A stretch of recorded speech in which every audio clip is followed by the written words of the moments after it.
Hello there, weary traveler, and welcome to this cozy corner of history. Before we begin our journey back to the brutal winters of medieval times, I wanted to extend a warm greeting to you, dear listener. Whether you're nestled under the covers, ready to drift off to sleep, or simply looking to unwind with some quiet historical storytelling, I'm so glad you've chosen to join me tonight. If you don't mind, I'd love to know where in the world you're tuning in from and what time of day it is for you right now. Feel free to leave a comment and let me know. It's always such a delight to see the diverse community of history enthusiasts gathered here. And if you enjoy this style of calm, immersive tales from the past, go ahead and click that subscribe button so you don't miss the next installment. But for now, let's allow the stresses of the day to fade and step back in time. One of the most powerful sources of hope in the medieval winter was the simple act of coming together. In a world where survival often depended on the strength of one's community, the bonds of family and friendship took on a profound importance. Imagine, if you will, a small village huddled against the snow. The smoke from the chimneys mingles with the leaden sky, a sign of life amidst the barren landscape. Inside the homes, families crowd together around the hearth, telling stories and sharing what meager scraps of food they have. There is a sense of unity here, a shared sense of purpose in the face of hardship. Neighbors trudge through the snow to check on each other, bringing extra firewood or a pot of stew to those in need. In the flickering firelight, faces are lined with weariness but also with a quiet determination. They have survived winters past, and they will survive this one too. And so the long, cold months march on, the snow piling higher and the ice growing thicker with each passing day. But even in the darkest depths of winter, there is a glimmer of hope on the horizon. For the people of medieval times knew that no matter how brutal the season, spring would come again. They watched for the first signs with a keen and practiced eye, the slight lengthening of the days, the softening of the earth beneath the snow. And when at last the thaw began, it was celebrated with a joy and reverence that we can scarcely imagine today. Plough Monday marked the official end of the winter season, a day when work in the fields could begin anew. The ploughs that had lain idle for so long were brought out and blessed in elaborate ceremonies, a symbol of the renewed cycle of life. As the first furrows were cut into the earth, there was a palpable sense of relief and gratitude in the air. Life had been hard. Yes, bitterly hard at times, but they had endured. Through the long dark of winter, through the hunger and the cold and the knowing uncertainty, the people of medieval Europe had held fast to the promise of spring. And now, as the land began to thaw and green shoots pushed their way toward the sun, that promise was fulfilled. It's a resilience that is hard to fathom in our modern age of convenience and comfort. The idea of facing such relentless hardship, year after year, is almost unimaginable. And yet, there is something deeply humbling in the knowledge that our ancestors did just that. They faced the brutal reality of their world with a strength and fortitude that is nothing short of remarkable. They found hope in the darkest of times and joy in the simplest of things. In doing so, they left us a legacy of resilience that echoes down through the ages. So the next time you find yourself shivering on a cold winter's day, take a moment to remember those who came before. Remember their struggles and their triumphs, their sorrow and their joy. And above all, remember the unbreakable human spirit that carried them through even the harshest of winters. Because in the end, that is perhaps the greatest lesson we can learn from the medieval world, that no matter how dark the night or how cold the wind, the promise of spring is always waiting just around the corner. And with that, dear listener, we come to the end of our journey through the brutal winters of medieval Europe. I hope that these tales of hardship and resilience have brought a new perspective to your own experiences of the season. May you always find warmth and comfort in the bonds of family and community, just as our ancestors did so long ago. And may the promise of spring light your way through even the coldest of nights. Thank you for joining me on this cozy corner of history. And remember, if you enjoyed our time together tonight, I'd love it if you'd subscribe and share these stories with a friend. There are so many more fascinating tales to explore together. But for now, I'll bid you a fond good night. Stay warm, stay safe, and I'll see you next time for another journey into the past. Sweet dreams. As the brutal conditions of winter tightened their icy grip on medieval society, even the most privileged were not immune to the season's merciless onslaught. In drafty, primitive castles ill-equipped for the harshest months, royal households faced a formidable challenge in staving off the biting cold and keeping the court adequately provisioned. The logistics of maintaining a royal residence during winter were nothing short of staggering.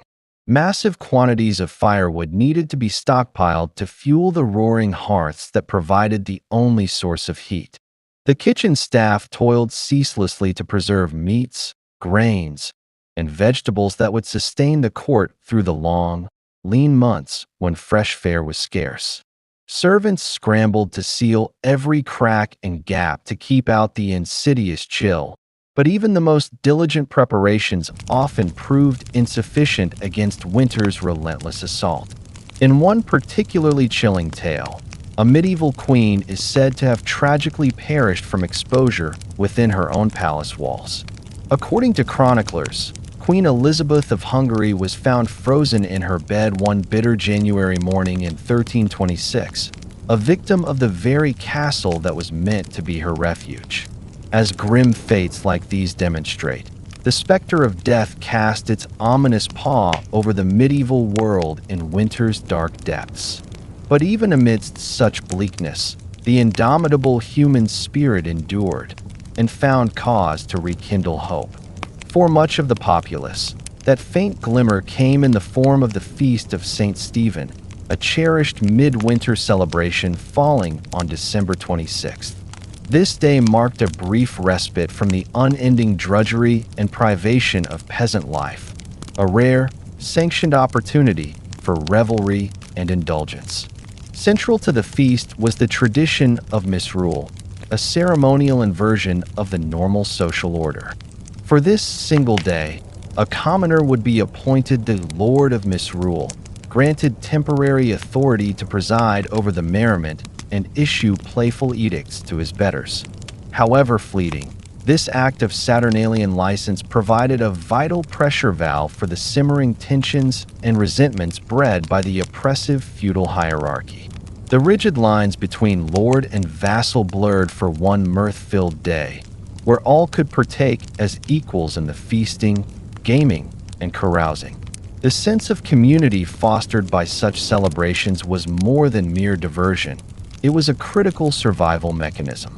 With winter's cruelty threatening to break both body and spirit, the bonds of fellowship and goodwill forged during the Feast of St. Stephen and similar revelries helped sustain the populace through the leanest times. One chronicle from 1377 recounts the poignant tale of two peasant families, neighbors whose meager winter stores had been exhausted long before spring's arrival.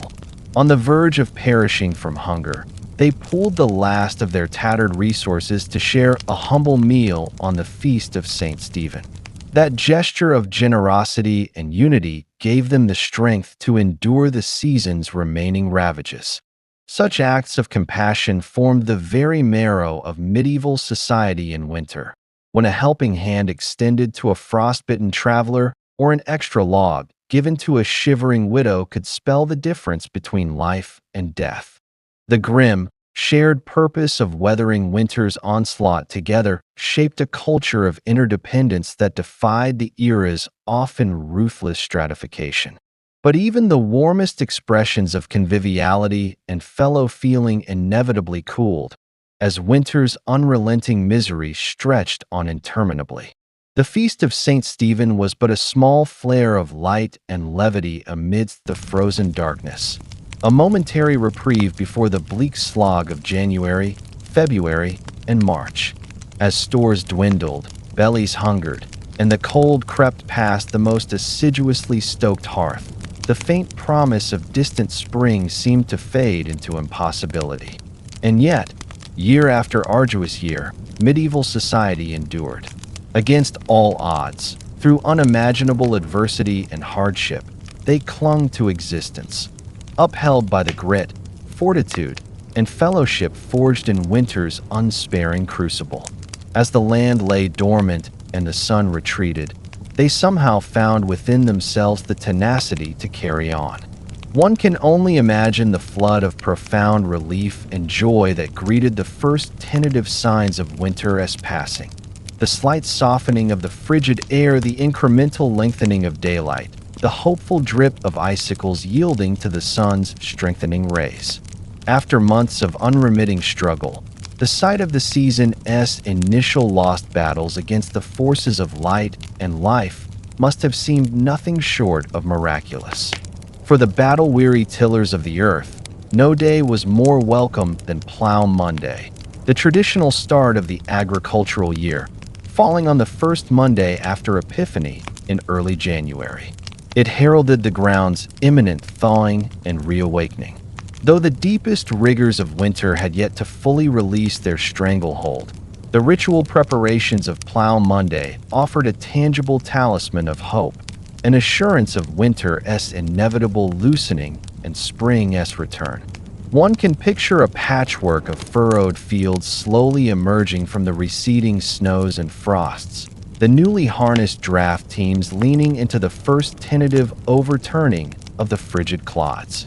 With each sod upended to greet the strengthening sun, medieval man dealt another blow to winter's retreating sovereignty and proclaimed his dogged persistence in the face of nature's caprice. We in the modern world, with our central heat and electric blankets, our well-stocked larders and resilient infrastructure, can scarcely fathom the immense fortitude required to endure the unremitting brutality of a medieval winter. If the season's impositions seem daunting to us now, from the cozy remove of our temperature-controlled bubbles, how incomprehensible must true winter suffering be? And yet, when we grumble about the minor inconveniences of a delayed flight or a rain-snarled commute, perhaps we would do well to reflect on the unyielding misery experienced by our forebears during those interminable frozen months. What reserves of resilience and tenacity they were forced to draw upon, year after arduous year, simply to survive. Their ability to eke out moments of celebration and fellowship amid such unrelenting privation seems nearly superhuman to modern sensibilities. That they not only withstood winter's ravages, but managed to find slivers of light in the all-encompassing darkness is a testament to the indomitable spirit that slumbers within us all, waiting to be roused by hardship's clarion call. So the next time we feel our modern discontents starting to chafe, perhaps we would do well to cast our minds back to the icy plights of our predecessors, in remembrance of those who came before. Let us embrace the opportunity to tap into our own dormant reserves of grit and forbearance. And as we nestle gratefully into our warm beds, let us spare a thought for all those who fought winter's bitter siege, armed only with the weapons of will, fellowship, and undying hope. As the new year dawned and Plough Monday festivities faded into memory, medieval life settled back into its familiar winter rhythm. Short, frigid days and long, frosty nights were the hallmarks of the season. The fortunate retreated to the meager warmth of smoky hovels and drafty manors. For the less privileged, winter meant a constant battle against the elements just to survive. One of the greatest winter hardships was the ever-present threat of sickness. In the cramped and unsanitary living conditions of the time, disease could spread like wildfire.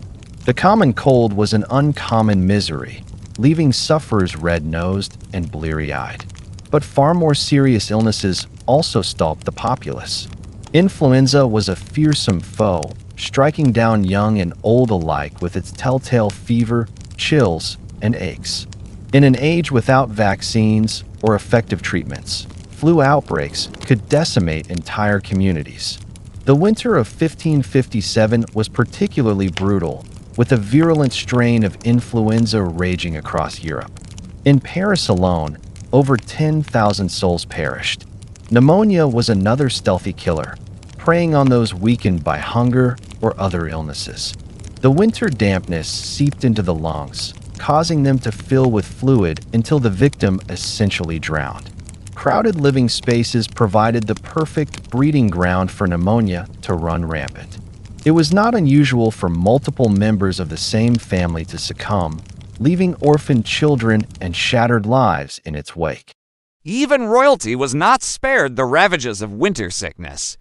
In fact, disease often spread even more rapidly in castles and courts due to the constant flow of people in and out. A visiting dignitary or pilgrim might unknowingly bring pestilence along with their entourage. Henry VIII lost his beloved wife, Jane Seymour, to postnatal complications likely exacerbated by the poor hygienic practices of the age. Children were perhaps the most vulnerable of all. Harsh weather, meager rations, and unsanitary conditions combined to make winter a truly dangerous time for the young.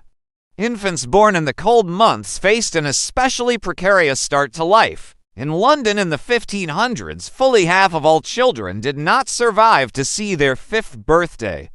One poignant practice of the age speaks volumes. The custom of bone lace involved tying a black ribbon to the hand of a seriously ill infant. Should the child pass away, this ribbon could then be used to secure their burial shroud, a somber reminder of winter's deadly toll on the most innocent. With danger lurking both outside the home and within, winter was a time to batten down the hatches and pray for survival. For those of limited means, even the basic comforts of shelter, food, and warmth could not be taken for granted. The icy grip of winter poverty was relentless and pitiless. Firewood was a precious commodity, with strict laws governing the gathering of fallen timbers from forests. A peasant family might huddle around a makeshift fire of dried dung and straw, striving to eke out some feeble warmth. Shivering livestock shared what heat there was, their breath steaming in the frigid air. Food supplies dwindled to a meager subsistence of salted meat, dried peas, and coarse bread. The autumn harvest bounty was a distant memory, and the first shy greenery of spring was still months away. Foraging for winter nutrients meant scouring the stark landscape for hardy fare like nettles, garlic, and mushrooms.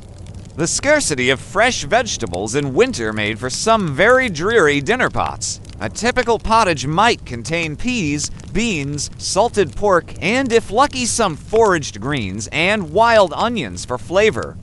Tasteless and tedious, but enough to keep body and soul together until spring. For many, even this unappealing monotony was an unattainable luxury. Storms, droughts, pests, and other calamities could obliterate food stores, plunging entire regions into crisis. The Great Famine of 1315 was a particularly harrowing time, caused by relentlessly heavy rains that rotted crops in the fields across northern Europe. Contemporary accounts paint a chilling picture of desperate people reduced to eating dogs, horses, and even human flesh in their hunger. Parents were said to have smothered their starving children as an act of mercy. Corpses littered the streets and fields, too numerous for proper burial. Although this famine was remarkable for its severity and scale, localized crop failures and food shortages were an ever-present menace. A medieval winter diet walked a tightrope between subsistence and starvation. It was a time of hunkering down, with the knowledge that things would likely get worse before they got better. Beyond basic survival, winter affected every facet of medieval culture. Leisure, religious worship, and even crime and punishment took on the unmistakable stamp of the season. The sheer drudgery of scratching out an existence in the bitter cold colored all aspects of life. Socially, winter was a time of drawing in and relying on the bonds of family and community. The cheery gatherings around the Yule log gave way to more sedate pursuits. With travel treacherous and daylight scarce, people looked inward for amusement and enrichment during the long, dark evenings. Telling stories and singing songs helped to while away the hours. The flickering light of rushlights or tallow candles illuminated scenes of sewing, weaving, and whittling. With idle hands seen as the devil's playground, industriousness was more necessity than virtue. Winter's confinement at least provided ample time for such gainful activities. For the literate, winter offered a chance to curl up with a good book, although this was a rather exclusive club. In England at the close of the 15th century, a humble tradesman's library might boast a Bible, a book of hours, and perhaps some merry jests or tales of Robin Hood. Only the wealthy could afford the lavishly illuminated volumes so prized by bibliophiles. As the feast of St. Valentine passed into Lent, the austerities of the season intensified. But there was a sense that the worst was now behind, and brighter days lay ahead. The snowdrops and crocuses poking their fragile heads through the frost offered tangible evidence that winter's icy rain was finally weakening. Throughout the Middle Ages, the relentless cycle of the seasons shaped every aspect of life, and no season stamped its mark more firmly than winter. It was a time of privation and hardship, when mere survival was an achievement. And yet, it was also a time of resilience and quiet fortitude in the face of the harshest of elements. Medieval winter was a test of the human spirit, a proving ground for the values of faith, family, and community. The winking icicles, frosty meadows, and long, low fields may have been a postcard-perfect scene, but the realities of the season were anything but picturesque. However, this crucible of snow and ice and want also forged a people of remarkable grit and endurance. The Middle Ages were built on the backs of those who could weather the very worst that winter had to offer, and still find reason to hope for spring. There is perhaps no greater tribute to their stubborn vitality. So the next time you find yourself bemoaning a delayed train or a slushy sidewalk, spare a thought for your medieval ancestors. Unequipped with thermal socks, central heating, or weather apps, they faced each winter as a battle to be fought with every resource at their disposal, and they emerged victorious, spring after spring. We are the heirs and beneficiaries of their tenacity and unbreakable spirit. And with that, I will leave you to your warm bed and electric blanket, secure in the knowledge that winter has been largely tamed. Thanks in no small part to those who came before and showed us how it is done. May your dreams be of gentle snowfalls and toasty hearths, and may you wake to a world where winter is more friend than foe. As the weak winter sun struggled to pierce the lean gray clouds, the people of medieval Europe shivered and drew their meager cloaks tighter about their shoulders. The icy tendrils of winter's grasp seemed to creep into the very marrow of their bones, chilling them to the core. For the poorest peasants, the cruel irony was that their ragged woolen garments, which felt so oppressively hot and sticky in the sweltering labors of summertime, now provided scarcely more warmth than a gossamer veil against winter's biting onslaught. They huddled together in their hovels, thankful for the meager heat thrown by a smoky fire, their breath misting in the chilly air. The animals felt winter's bite too. The elderly draft horse, ribs protruding beneath its shaggy coat, dreamed wistfully of the long-gone lush summer grass as it ate its apportioned wisp of hay.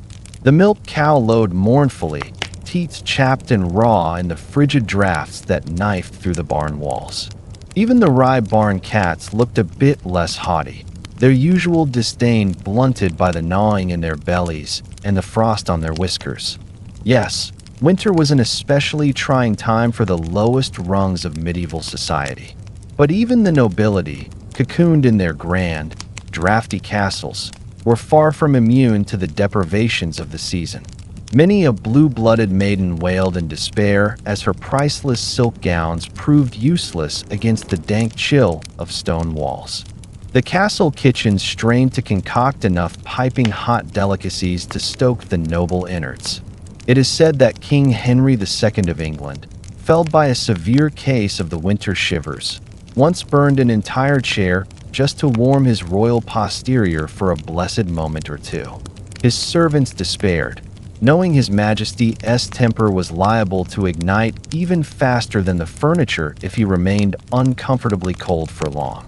But for peasant and king alike, winter seemed to grind on interminably, an unrelenting slog of frozen misery. The only respite came from the occasional celebration or feast day, brief islands of revelry in the dark ocean of winter. The people seized upon these moments of light and levity, cherishing them like a drowning man gasping for air. Perhaps the most anticipated was the feast of St. Stephen on December 26th, a day of unbridled merriment and delightfully subversive reversals of fortune. By ancient tradition, a mere peasant was crowned the Lord of Misrule on this day, gleefully lording over his betters in a delicious bit of sanctioned rebellion. One can only imagine the raucous peals of laughter that rang out as the lowliest serf ordered about the local baron with mock imperiousness. For one glorious day, the normal rules and hierarchies fell away, and all reveled together as equals. The frigid drudgery of winter seemed to recede, driven back by the bright blaze of communal joy. But soon enough, the merry festivities would end. The misrule would be righted, and the cold, hard reality of winter would descend once more. The people would trudge back to their hearths and their chores, the bite of the wind seeming to mock the fleeting warmth of fellowship. The battle against winter's grim siege resumed unabated. And yet, even in the bleakest depths of winter, there were quiet acts of courage and compassion that melted the frost from even the most careworn hearts. Neighbors shared scarce provisions with those even less fortunate, exhibiting a generosity of spirit that no cold could diminish. A certain Dame Matilda of York was said to have once given her only cloak to a poor beggar woman, shivering herself through the long walk home. When questioned why she would relinquish her one defense against the brutal cold, she simply smiled serenely and said, "The warmth of human kindness is a fire that never goes out." Such selflessness, such nobility of spirit, was the secret weapon with which the medieval people armed themselves against winter's relentless battery. For though winter could freeze their fingers and toes, it could not touch the invincible summer that reigned eternal in their hearts. And so they endured. They persisted. They triumphed in their own way over the harshest of seasons. The first green buds of spring were more than just a welcome sight. They were a living testament to the tenacity of the human will, the indomitable spirit that could outlast any winter, no matter how dark or cold. As we snuggle deeper under our cozy electric blankets, perhaps we would do well to remember the trials and triumphs of our medieval forebears. For in their unending battle against the elements, in their stubborn refusal to bow before nature's capricious fury, they forged a legacy of resilience that warms us still today. The chill winds of winter may still moan outside our windows, but we can draw strength from the knowledge that if they could brave the brutal cold with nothing but a cloak and their unquenchable human spirit, then surely we can survive until spring arrives once more. Spring at last. As the icy grip of winter finally began to loosen, medieval folk eagerly awaited the return of fairer weather. They had endured months of bitter cold, huddling in cramped quarters, stomachs growling from meager winter rations. But now, as the sun lingered a bit longer in the sky each day, glinting off the melting snow, there was cause for celebration. Across the land, people emerged from their winter cocoons, blinking in the bright spring light like bears stumbling out from hibernation. Children burst out of their homes, delighting in the feel of fresh breezes on their faces instead of the stinging bite of winter wind. With giddy laughter, they ran through the squelching mud, marveling at the first brave crocuses poking their petals through the thawing ground. In the fields, farmers eagerly awaited Plough Monday, the traditional start of the agricultural year.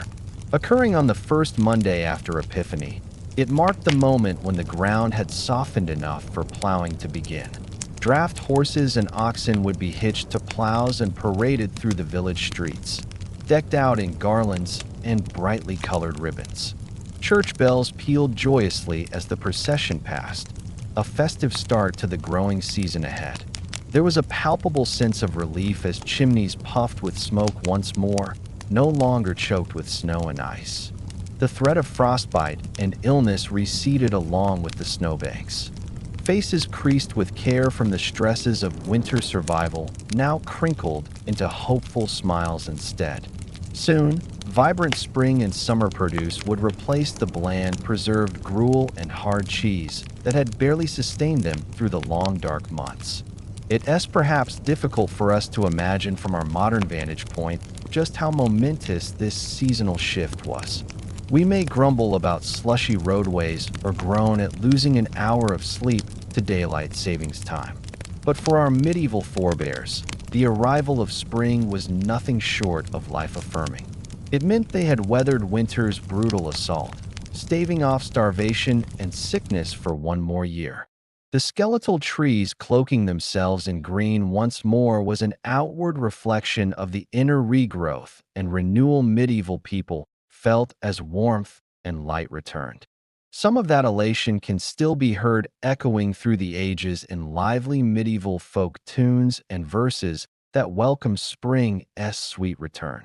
One English song jauntily proclaimed, "Loud sing cuckoo, groweth seed and bloweth mead, and springeth the wood anew. Sing cuckoo," which roughly translates to, "Loudly sing cuckoo.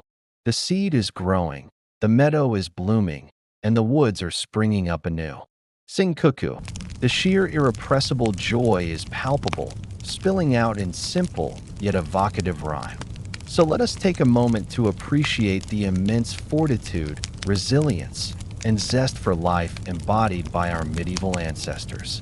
Through the harshest conditions imaginable, they endured, making it through each winter by the grit of their teeth and the bonds of their communities. And when spring's sun and birdsong broke winter's oppressive silence at long last, they reveled wholeheartedly, knowing they had once again triumphed over nature's cruelty.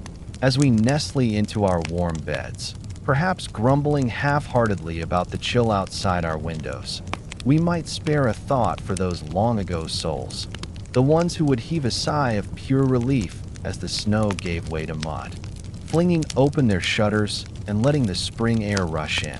The ones who met winter's brutality with a tenacity and exuberant will to live that should humble us to this day. Let their strength be a reminder to us when we face our own bleak seasons, literally or metaphorically. If they could emerge from the depths of winter privation with such unabashed joy, then surely we too can find wellsprings of hope to sustain us. The thaw will come, the sun will return, and we will step out once more into the light, voices joined in a resounding chorus of loud sing cuckoo. The blizzards and bitter frosts continued to torment the land, but medieval folk possessed a stubborn resilience. Even in the darkest depths of winter, they found ways to help each other weather the storm. Neighbors shared what meager food they had, taking turns hosting communal meals. Villages assigned young men to check on elderly widows, bringing them firewood and repairing their ramshackle huts. One such widow was Agnes, an old woman with no family to care for her. Her bones ached fiercely in the cold, and her hands trembled as she tried to kindle a fire, to no avail. She had nearly given up hope when there was a knock at her door. It was Tom, a strapping village lad, his cheeks ruddy from the biting wind. He brought not only an armful of logs, but a sack of dried peas and a hunch of salted pork, donated by other villagers. Tears of gratitude streamed down Agnes' wrinkled face as Tom stoked a roaring blaze in her hearth. For the first time in weeks, warmth seeped back into her frail body. Such acts of generosity were common in these lean times. The wealthy, and even the nobility, were not exempt from compassion. Lady Margaret, wife of the local earl, was known for her charity in the winter months. Though her castle larders were well stocked, she insisted on sending wagons of grains and preserved foodstuffs to the poorest peasants in her husband's domain. Some of her high-born peers scoffed at this, viewing the peasantry as hardly better than livestock. Why waste good food on them? But Lady Margaret held firm to her Christian duty to care for the less fortunate. One particular winter famine hit the area hard. Lady Margaret worked determinedly to stretch the castle provisions, ordering the cooks to concoct hearty soups and stews to ladle out to the starving poor who came begging at the gates.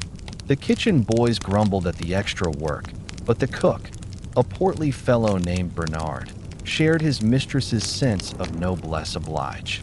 He threw himself into the task, bulking out the soup with every last turnip and potato in the cellar. The ravenous peasants gratefully slurped it down, heedless of the gristly bits of mutton floating in the gray broth. For some, it would be their only meal for days. As winter dragged on, even Lady Margaret's coffers began to run low. She took to quietly selling some of her jewels and finery to buy more supplies from neighboring towns. Her husband, the Earl, chose to look the other way, respecting his wife's piety even as he worried it would leave them vulnerable to lean times themselves. The church, too, played its part in aiding the suffering. Monasteries opened their doors to the poor and infirm, offering them a warm pallet of straw to sleep on and a basic daily meal of bread and ale. Some even ran primitive hospitals to nurse the frostbitten and desperately ill. The monks saw it as their holy duty, a way to emulate the selfless compassion of Christ. Brother William was a young novice tasked with tending to the sick at his monastery's hospital. Though the sights and smells of disease and decay turned his stomach, he forced himself to ladle broth into the mouths of toothless elders and change the pus-soaked bandages of weeping sores. He prayed fervently for the strength to endure this trial, and thanked God that his station in life spared him the worst ravages of winter. For winter was the great equalizer, laying low rich and poor alike with its icy scythe. Certainly, the wealthy could afford thicker woolen hose and luxuries like hot mulled wine, but they still shivered in their drafty manners and worried over their winnowing stores. And death came for them too, in the form of winter-borne disease. The noblewoman Lady Isabel was heavily pregnant during a particularly vicious cold snap. Sequestered away in her confinement chamber, she had every comfort: a crackling hearth, mounds of furs, and attentive maids to cater to her every need. But contagion has a way of sneaking past even the thickest castle walls. A kitchen girl with a hacking cough brought Lady Isabel a posset of warm milk and herbs. Within days, the expectant mother was burning with fever, her lungs rattling. The child came too soon, a tiny wisp of a thing that never drew breath. By week's end, Lady Isabel too was dead. The king himself was not immune. Henry VI, a pious and gentle soul, fretted endlessly over the suffering of his subjects during the dreadful winter of 1433. The royal physicians prescribed him a tonic of cinnamon and ginger to ward off the cold humors, but still he sank into a deep melancholy, unable to warm his hands even when thrust practically into the roaring hearth. Some whispered it was God's punishment for Henry's weakness as a ruler. In truth, seasonal depression was an affliction that could strike any man, from mightiest king to lowliest serf. As the days slowly began to lengthen and the tightly clenched fist of winter finally started to loosen, people allowed themselves to dream of spring. Soon, they prayed, the land would thaw and the first tentative buds would appear on the skeletal trees. The great wheel of the farming year could begin to turn once more. In the earliest days of spring, on the first Monday after Epiphany, medieval folks celebrated Plough Monday. This was when the first symbolic furrow would be cut into the frost-spangled earth, a hopeful portent of the crops to come. Village men blackened their faces with soot for luck and paraded through the muddy lanes with their plowshare held high, singing bawdy songs to wake the slumbering soil. Afterward, there was dancing and hearty food and much quaffing of ale. It was a promise, a covenant, that the dark days of winter were passing and brighter tomorrows lay ahead. The same eternal cycle played out at all levels of society. In the great halls of dukes and countesses, minstrels struck up a merry tune, and couples leapt into a lively carol dance, flush with the optimism of a new year. The king hosted a lavish feast for his court, the tables heaped with delicacies like roast swan and marzipan sweets. Even the lowly peasant Giles and his brood felt a weight lift from their shoulders as they ventured out to their humble plot, Giles clutching the pouch of precious saved seed that meant a future of full bellies. The wretched widow Agnes, who had been knocking on death's door, found herself stirring a bubbling pot of pottage, humming tunelessly. She had made it through winter's gauntlet to see another spring dawn. Praise be to God. Winter was brutal. There was no escaping that fact. It brought with it a host of miseries and hardships, from hunger to bone-chilling cold to the constant specter of death and disease. But it was also a time when the true resilience and communal spirit of medieval people shone through. Staring into the abyss of winter bleakness, they responded with generosity, with grit, and even with defiant celebration. They understood that winter was an inescapable part of the great cycle of life, and the best way to conquer the cold was to hunker down and endure it together. So as you huddle beneath your cozy duvet, perhaps grumbling about the exorbitant heating bill or scraping a bit of frost from your windshield, spare a thought for your medieval ancestors. Reflect on how they survived winter after winter in a world before electric blankets, central heating, and grocery deliveries at the click of a button. Though our modern winter woes may seem all-consuming in the moment, they pale in comparison to what medievals faced each year. And perhaps we could learn a lesson from them, that empathy, charity, and an irrepressible hope for spring are the best ways to weather the hardships life throws our way. Whether it be a polar vortex or a pandemic, let us all embrace the coming spring with a full and grateful heart, knowing that however deep the snow drifts, it will eventually yield to the warming sun. The harshness of winter only makes the blossoming of spring all the sweeter. And so, as a medieval king might say, let us winter bravely so that we may spring eternally.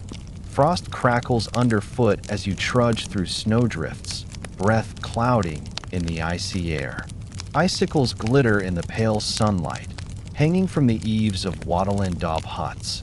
The village lies hushed and still, huddled against winter's onslaught. This is what winter looked like for most of our medieval ancestors. Not the cozy scenes we imagine of merry feasts in snug castles decked with holly and buzzing with music and laughter. No, for the vast majority, winter was a time of bone-chilling cold, gnawing hunger, and grim survival. The specter of winter hunger was never far away. With crops withered and livestock scarce, putting food on the table became a daily battle. Grain stores dwindled, and bitter herbs and shriveled turnips were soon all that stood between a family and starvation. One bitterly cold winter in 1315, a medieval Englishman's harvest fell short by a third due to storms and freezing weather. The desperate serfs were reduced to eating the straw roofs off their huts and boiling the leather from their shoes, all the while still forced to labor for their lofty lords. Malnutrition weakened the body's defenses against winter maladies. The common cold could quickly morph into life-threatening pneumonia or bronchitis. Influenza cut through villages like a scythe, felling young and old alike as they shivered in their shabby shelters. With teeth chattering, medieval folk huddled together against the chill, packing into the relative warmth of shuttered houses. Yet this close-quartered coziness came at a cost. The stale, smoky air, ripe with the odor of unwashed bodies, festering chamber pots, and dirty rushes, was a breeding ground for disease. In one 14th century Suffolk household, 13 family members, from grandparents to babes in arms, along with their scrawny chickens and mangy dogs, huddled together in a single tiny smokehouse all winter. It's incredible that any emerged alive come spring. Sickness was not the only danger lurking in the long, dark nights. Fires were a constant threat in packed wooden cities and towns. One misdirected spark could swiftly grow into a furious blaze, hungrily devouring tightly clustered buildings and snuffing out lives. The Great Fire of London in 1212 started on a cold November night, quickly raging through the city's cramped lanes while water froze in the pipes. An estimated 3,000 huddling Londoners perished in the flames, and many more were left homeless in winter's icy grip. Travel was especially treacherous in these frigid months. Roads dissolved into muddy quagmires, while blizzards obscured the way with blinding flurries. With daylight scarce, travelers risked becoming disoriented and losing their way, stumbling from the path to a frozen grave. In 1311, the English Queen Isabella set out from Canterbury for London. As the winter twilight deepened on the shortened day, her party lost the road and wandered helplessly until the early hours, while the pregnant queen wept copiously in fear and exhaustion. Winter's onslaught was no less punishing for working animals. Horses and oxen grew gaunt and weak on scant winter feed. Their labored breath smoked in the chill air as they hauled logs and packs through knee-deep snow. Frostbite blackened extremities and ice cracked hooves and wheel spokes alike. Yet even in the bleak depths of winter, medieval people found slivers of light. The Feast of St. Stephen, or Boxing Day as we know it today, was a time of charity and goodwill.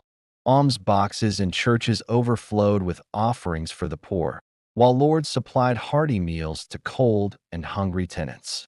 The Lord of Misrule tradition brought a spark of subversive festivity to the darkest days. A lowly peasant, jester, or deacon would be crowned king and preside over merry revels marked by drunkenness, role reversals, and mischief, a temporary appending of the established order.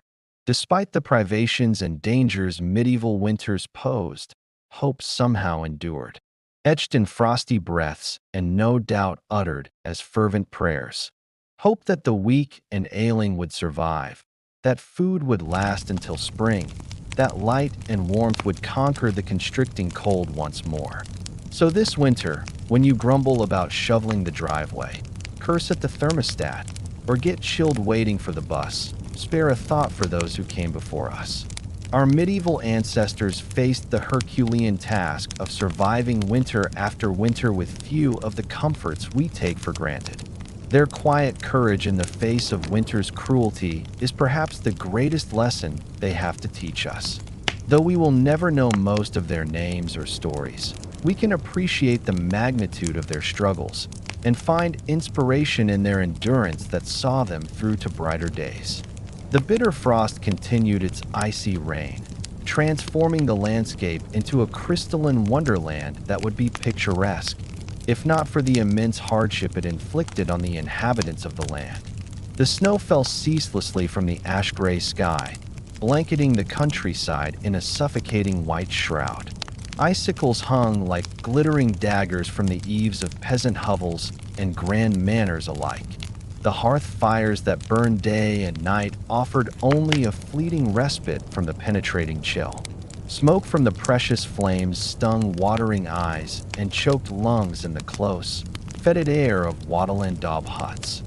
There, huddled bodies crammed together for warmth, humans and livestock alike.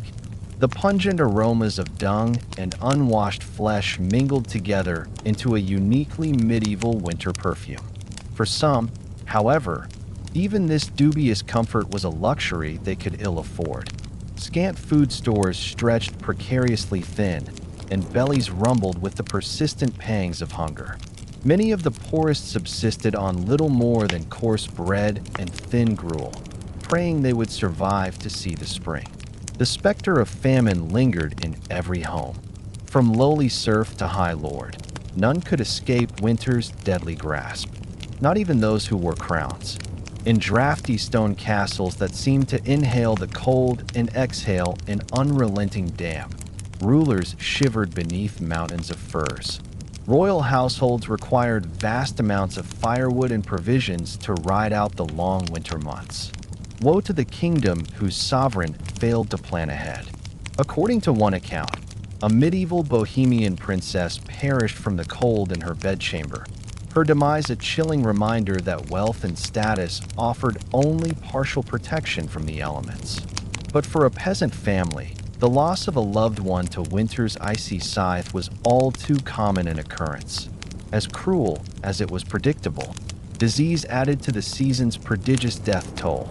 Agues and fevers spread like wildfire through communities weakened by malnutrition and close quarters. The stale, smoky air of hovels and the ubiquitous filth made the lungs more vulnerable to infection. Medieval physicians, their treatments often rooted more in superstition than science, could do little. The roads, treacherous with snowdrifts and black ice, compounded the winter's woes. Only the desperate or the foolhardy ventured far from the meager comfort of their homes in the darkest months. Travel for any distance was an ordeal to be undertaken at one's peril. Peddlers' carts remained idle, depriving isolated villages of needed goods. Tithes and taxes went uncollected, to the vexation of liege lords and clergy. And woe to the army that had to mount a campaign over snow-choked roads. Their supply lines stretched thin and fraying in the frigid weather. The winter of 1407 saw one of the Middle Ages' most astonishing military feats born of this brutal necessity for wintry warfare. The redoubtable Welsh rebel leader, Owain Glynwr, faced off against the superior forces of future King Henry V in the high mountain passes. Glynwr's men, accustomed to harsh conditions, drew the English into a trap amid the blinding blizzard. Hapless in their heavy armor, the English ranks broke and fled, with many perishing from exposure. Glynwr's stunning victory, won as much by the winter as by Welsh martial prowess, lives on in legend to this day. The winters of medieval Europe were often marked by devastating famines that claimed countless lives. When the cold lingered and spring planting was delayed, food shortages quickly followed. The infamous Great Famine of 1315 to 1317 was sparked by an unusually wet and chilly spring that rotted seedlings in the ground. Successive crop failures over the next 2 years plunged much of the continent into starvation. In England, the price of bread skyrocketed to 20 times the normal cost. The poor resorted to eating grass, roots, even the bark off trees. Desperate bands of scavengers dug up graves to cannibalize the dead. It's estimated that 10 to 25% of the population of cities like Epas and Bruges in modern-day Belgium perished. In the French town of Troyes, a citizen wrote in his diary that the poor were eating dogs, horses, and other unclean things. The misery was compounded by crime and disease, as malnourished citizens turned to theft and violence to survive. One heartrending account from the St. Mary's Abbey Chronicles relates the fate of a starving woman imprisoned for stealing a loaf of bread. The woman was pregnant and starving, but the baker would give her no bread, so she stole a loaf and was caught. The judges would not pardon her, so she was hanged.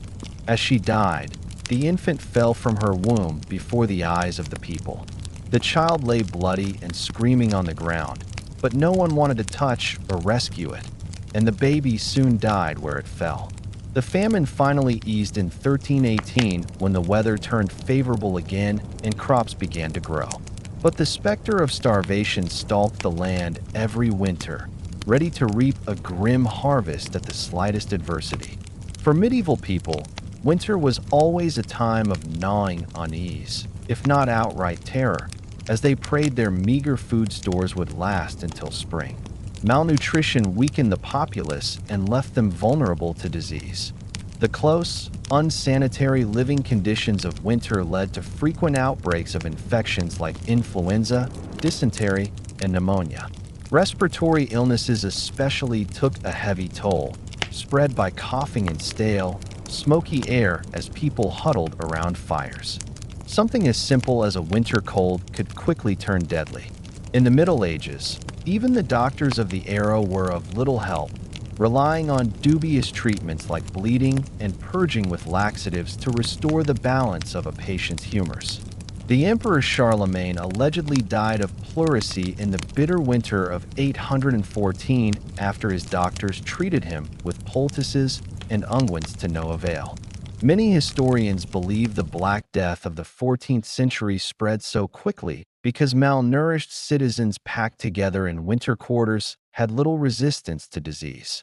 The 1348 to 1349 outbreak killed a staggering 30 to 60% of Europe's population. One poignant tale comes from Pistoia, Italy, where a man named Sir Luca wrote to his brother Franciscino describing the devastation. "I am sick at heart and can barely bring myself to write, for things here go from bad to worse. Many are dead, and many more are dying. Shops are closed, taverns deserted. One passes down streets without meeting a soul. Wails of grief echo from houses where death has struck. The stench of rot rises from mass graves. I fear our city may soon be empty of life entirely.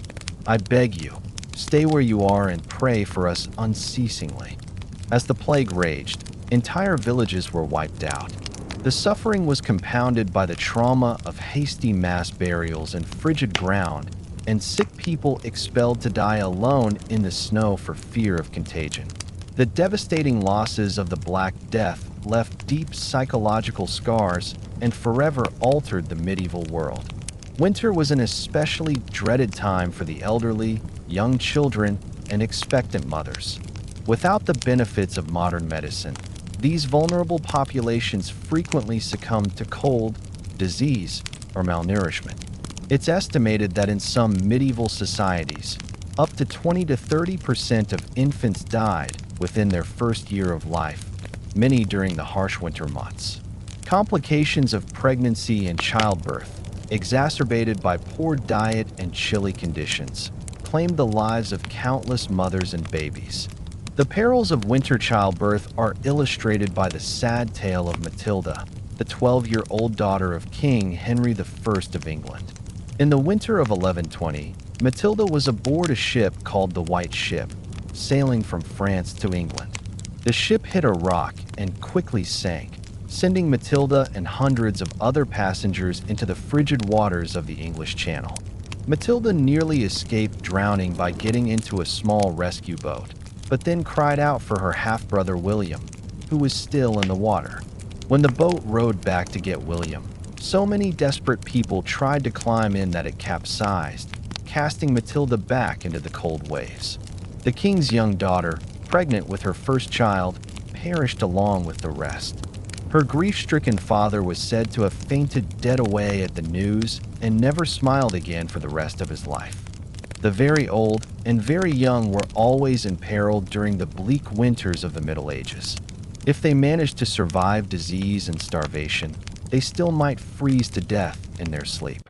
The medieval poem Sir Gawain and the Green Knight contains a chilling, no pun intended, description of the elderly King Arthur shivering beneath his robes in a drafty castle hall, so cold his teeth chattered as he spoke.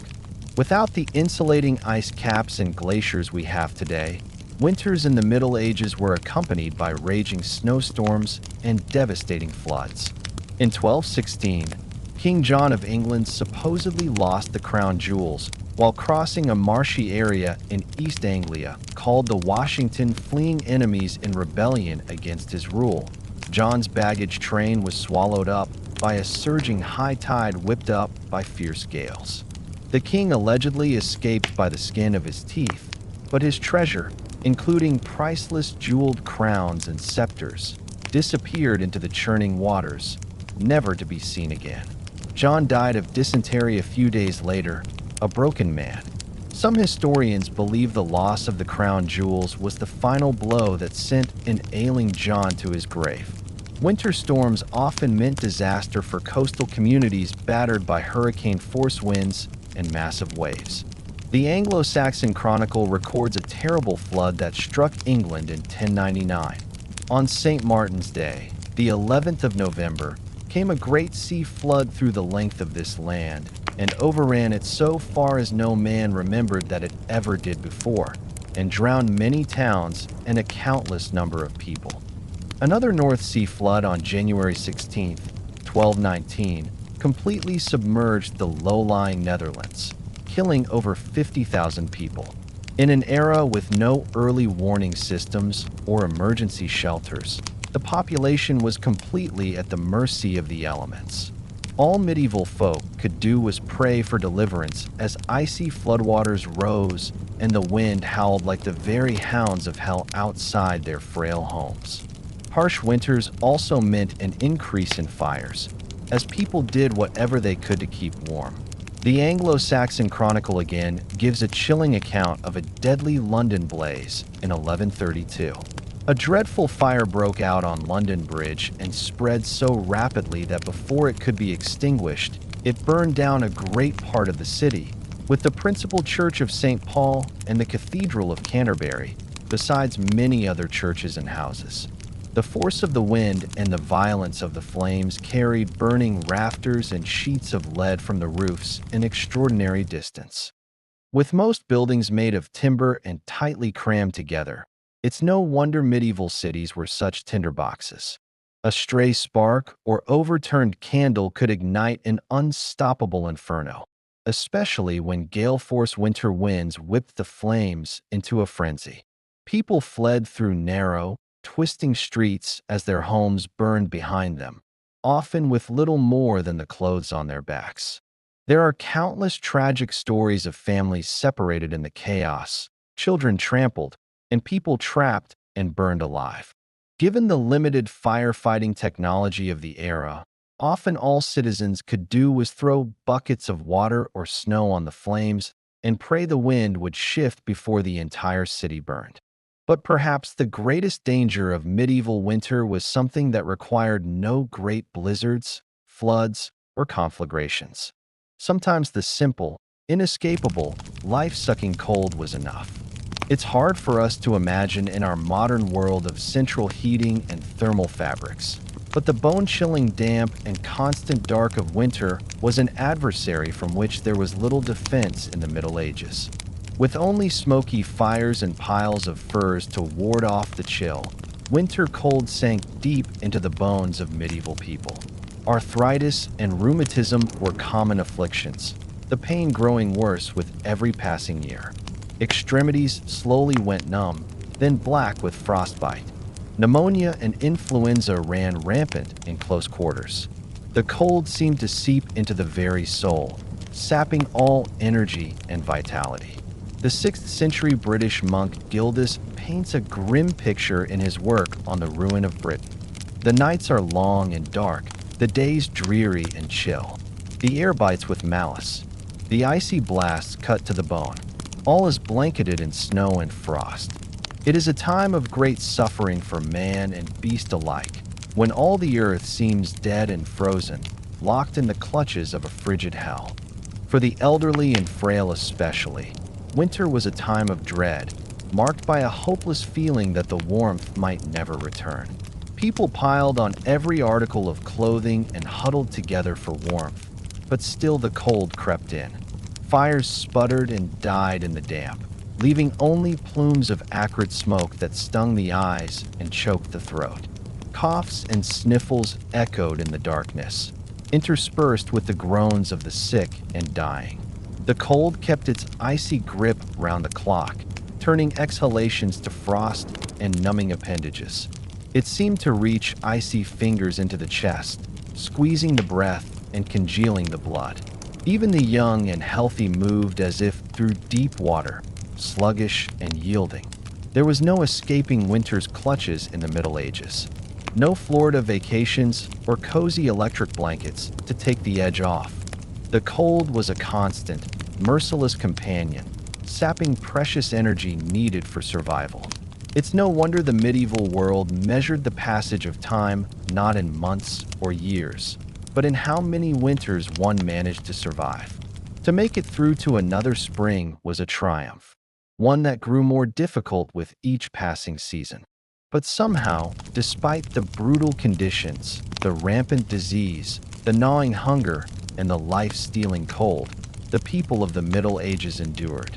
Year after year, winter after merciless winter, they shouldered on, armored only in their indomitable spirits.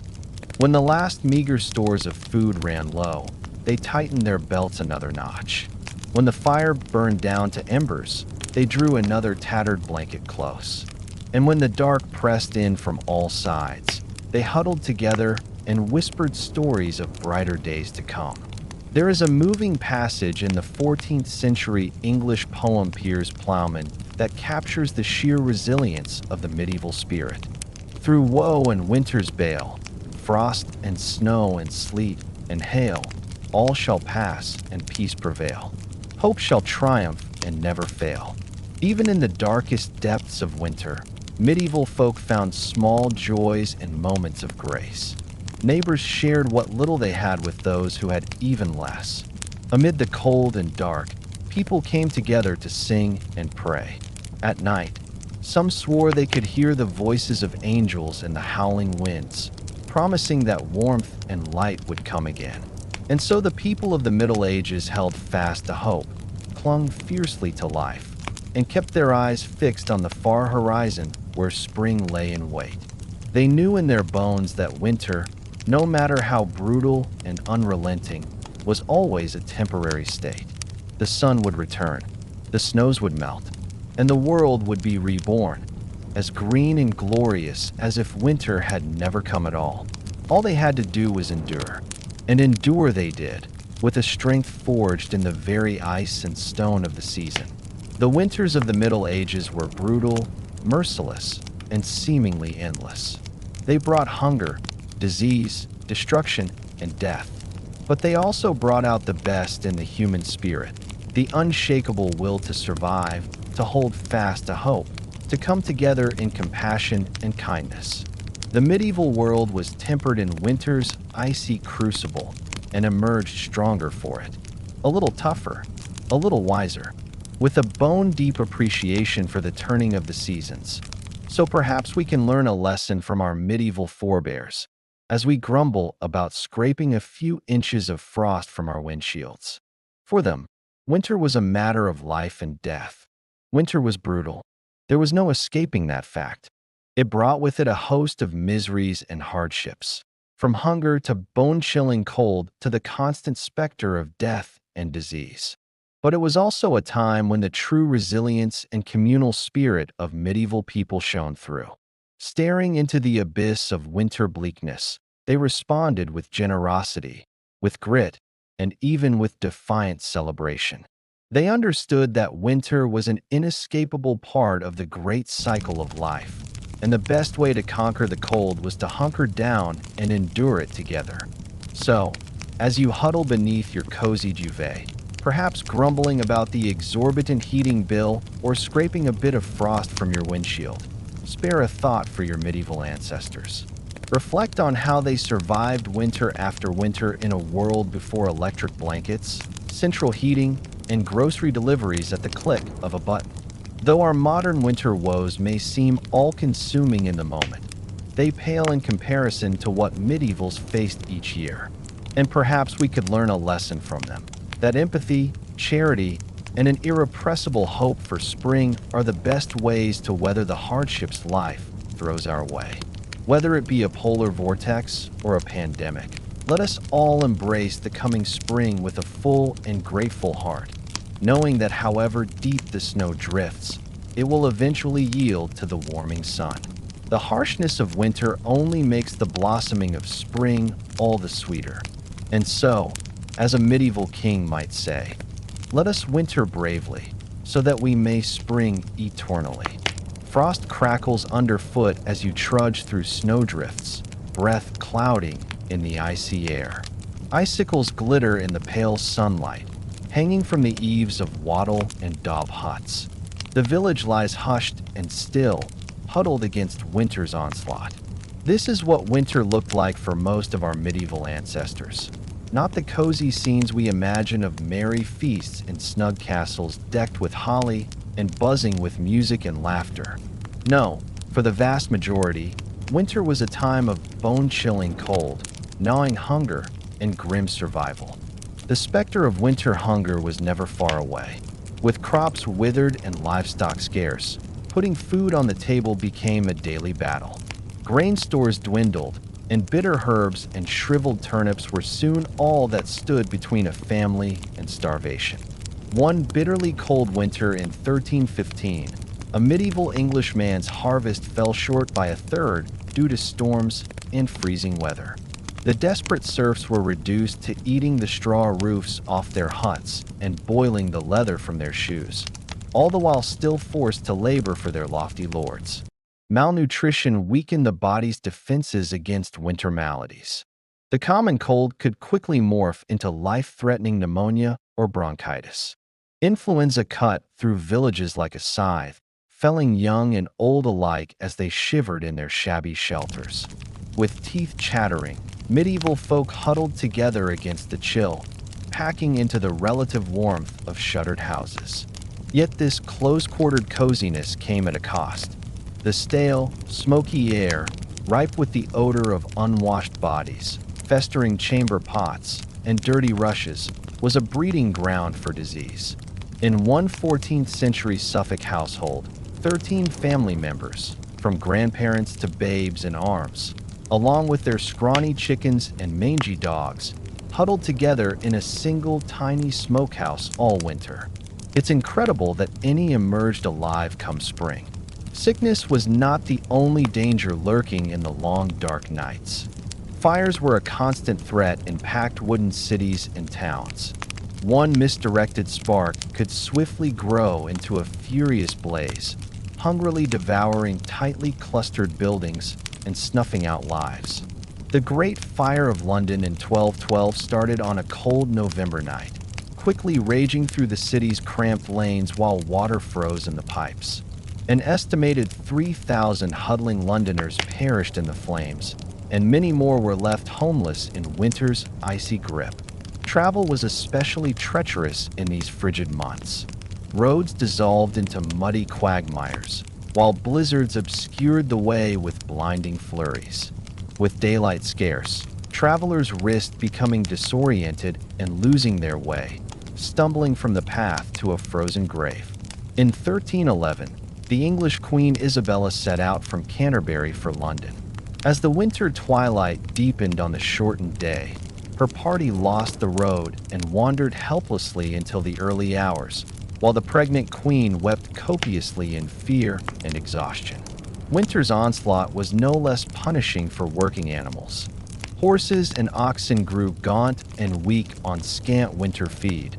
Their labored breath smoked in the chill air as they hauled logs and packs through knee-deep snow. Frostbite blackened extremities and ice cracked hooves and wheel spokes alike. Yet even in the bleak depths of winter, medieval people found slivers of light. The Feast of St. Stephen, or Boxing Day, as we know it today, was a time of charity and goodwill. Alms boxes and churches overflowed with offerings for the poor, while lords supplied hearty meals to cold and hungry tenants. The Lord of Misrule tradition brought a spark of subversive festivity to the darkest days. A lowly peasant, jester, or deacon would be crowned king and preside over merry revels marked by drunkenness, role reversals, and mischief, a temporary appending of the established order. Despite the privations and dangers medieval winters posed, hope somehow endured, etched in frosty breaths, and no doubt uttered as fervent prayers. Hope that the weak and ailing would survive, that food would last until spring, that life and warmth would conquer the constricting cold once more. So this winter, when you grumble about shoveling the driveway, curse at the thermostat, or get chilled waiting for the bus, spare a thought for those who came before us. Our medieval ancestors faced the Herculean task of surviving winter after winter with few of the comforts we take for granted. Their quiet courage in the face of winter's cruelty is perhaps the greatest lesson they have to teach us. Though we will never know most of their names or stories, we can appreciate the magnitude of their struggles and find inspiration in their endurance that saw them through to brighter days. The bitter frost continued its icy reign, transforming the landscape into a crystalline wonderland that would be picturesque if not for the immense hardship it inflicted on the inhabitants of the land. The snow fell ceaselessly from the ash-gray sky, fireside in a suffocating white shroud. Icicles hung like glittering daggers from the eaves of peasant hovels and grand manors alike. The hearth fires that burned day and night offered only a fleeting respite from the penetrating chill. Smoke from the precious flames stung watering eyes and choked lungs into close, fetid air of wattle and daub huts. There, huddled bodies crammed together for warmth, humans and livestock alike. The pungent aromas of dung and unwashed flesh mingled together into a uniquely medieval winter perfume.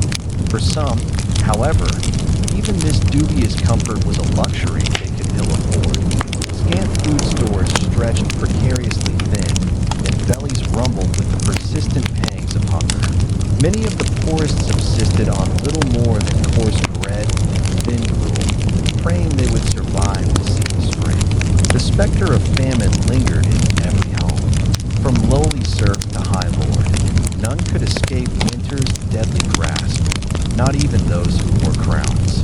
In drafty stone castles that seemed to inhale the cold and exhale an unrelenting damp, rulers shivered beneath mountains of furs. Royal households required vast amounts of firewood and provisions to ride out the long winter months. Woe to the kingdom whose sovereign failed to plan ahead. According to one account, a medieval Bohemian princess perished from the cold in her bedchamber, her demise a chilling reminder that wealth and status offered only partial protection from the elements. But for a peasant family, the loss of a loved one to winter's icy scythe was all too common an occurrence, as cruel as it was predictable. Disease added to the season's prodigious death toll. Agues and fevers spread like wildfire through communities weakened by malnutrition and close quarters. The stale, smoky air of hovels and the ubiquitous filth made the lungs more vulnerable to infection. Medieval physicians, their treatments often rooted more in superstition than science, could do little. The roads, treacherous with snowdrifts and black ice, compounded the winter's woes. Only the desperate or the foolhardy ventured far from the meager comfort of their homes in the darkest months. Travel for any distance was an ordeal to be undertaken at one's peril. Peddlers' carts remained idle, depriving isolated villages of needed goods. Tithes and taxes went uncollected to the vexation of liege lords and clergy. And woe to the army that had to mount a campaign over snow-choked roads, their supply lines stretched thin and fraying in the frigid weather. A season to be survived with gritted teeth and unshakable resolve. And survive they did, passing down to us their tales of winter's wrath and the invincible power of the human spirit. In the dead of our modern winters, may we remember their fortitude and find in it the inspiration to shoulder through our own dark days. The people of the Middle Ages stared winter full in its icy face and refused to yield. They endured floods and famine, blizzards and blackest night. They buried their dead in frozen ground and woke to the groans of the starving. But always, they held fast to the promise of spring. And if they could make it through winter after winter with little more than faith and furs, then surely we can find the strength to face our own battles, knowing that the thaw will come and light will return. The brutal winters of the medieval world may be long past, but their lessons echo through the ages, a testament to the enduring power of the human spirit. So let us walk in the footsteps of our ancestors and meet winter's chill with courage, compassion, and unshakable hope. For if they could brave the darkest season with heads unbowed, then so too can we. Winter is coming, but spring, as the medieval world knew so well, is never far behind.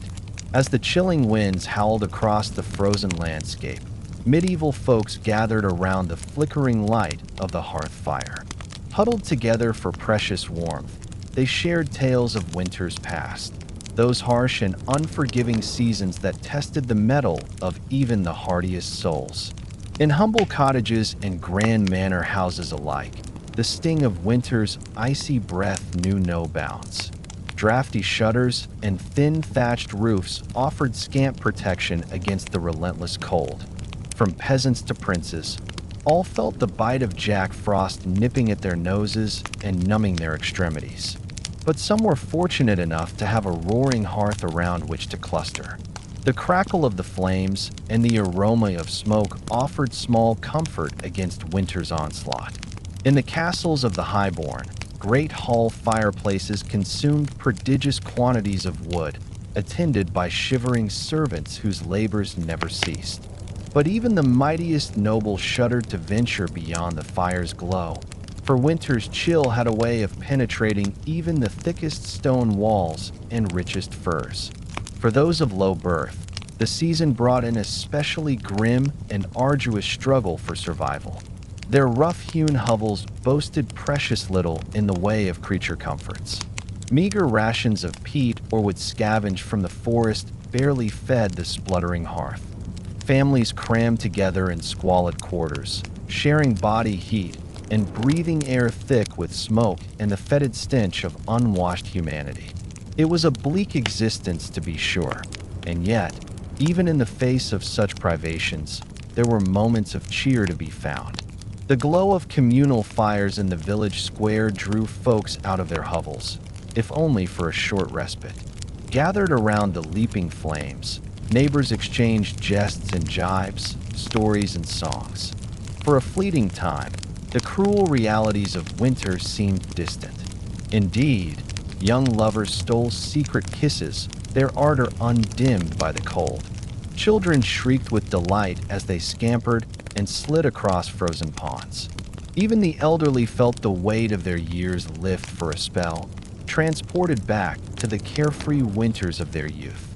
Such interludes of merriment were all the more precious for their rarity. Winter's onslaught was relentless and unforgiving.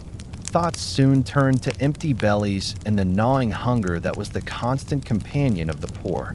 Dreams of spring's bounty seemed a cruel mockery as fields lay barren beneath a blanket of snow. The specter of famine loomed large. In these lean times, a failed harvest could spell doom for entire villages. Many a mother watched in anguish as her child's cheeks grew gaunt and their eyes dulled with the hollow stare of starvation. The cruel calculus of scarcity bred a special kind of desperation. Tales abounded of the depraved lengths to which some would go to fill their bellies, unnatural acts that haunted the nightmares of pious folk. And hunger was not the only scourge to stalk the land. Winter's chill breath bred a host of maladies that preyed upon the weakened populace. The hacking cough of pneumonia echoed through many a hovel as loved ones looked on helplessly. The pox and flux raged unchecked, decimating entire families. The very old and very young were especially vulnerable, their frail bodies ill-equipped to weather winter's ravages.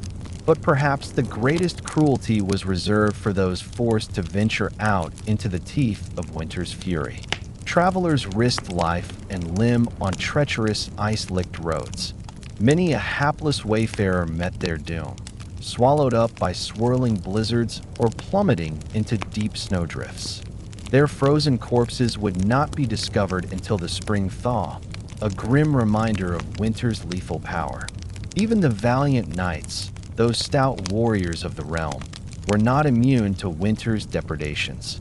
Clad in their heavy armor, they made easy prey for the bone-chilling cold that crept into every gap and rivet.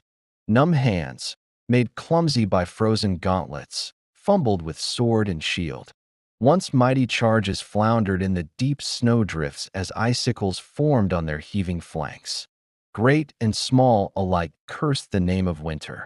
In the halls of power, the crown weighed heavy on royal brows furrowed with care.